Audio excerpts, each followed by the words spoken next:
So yan guys, thank you so much po for watching this short video. Siguro naman lahat sa inyo nakakilala sa taong pinapakita ko sa video na to. So yan, so shout out kay Miss Judy Santa Maria. Sana mapansin mo tong video na to. Ma'am, maraming salamat po talaga sa pagbisita nyo po sa Secure Island.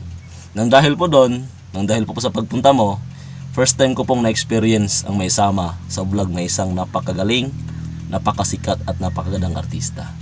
So yun, isa yun sa mga unforgettable experience ko bilang isang tourist driver dito sa lugar namin.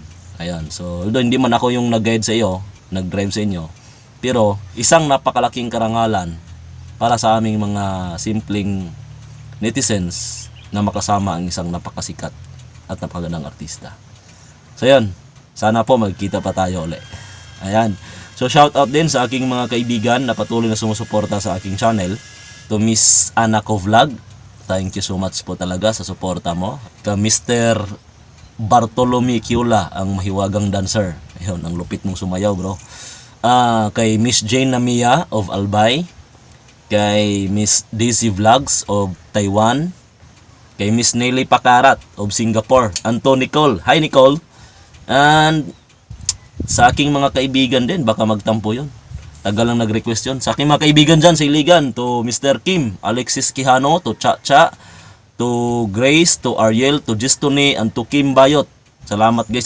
Guys, ramdam na ramdam ko talaga yung suporta nyo. Ayan, salamat talaga sa pag-aabang ng mga videos ko. Sana abangan nyo pang mga next videos ko. Salamat talaga. And sa aking pinaka-special na kaibigan dyan sa South Cebu. Shout out sa'yo, Miss Nikki Eileen Girago of Malabuyok, South Cebu. Grabe. Nick, salamat talaga sa suporta mo. Ramdam na ramdam ko yung suporta mo. Very updated ka talaga sa mga videos ko. Thank you so much talaga. Yan, sa lahat po ng nakapanood dito, shout out sa inyo, lalong-lalo na sa mga bagong subscribers. Salamat sa pag-subscribe. At sa mga hindi pa nakasubscribe guys, huwag nyo nang patagalin pa. Subscribe na kayo. Press nyo na notification bell para updated kayo sa aking mga upcoming videos. So yan, see you on my next vlog.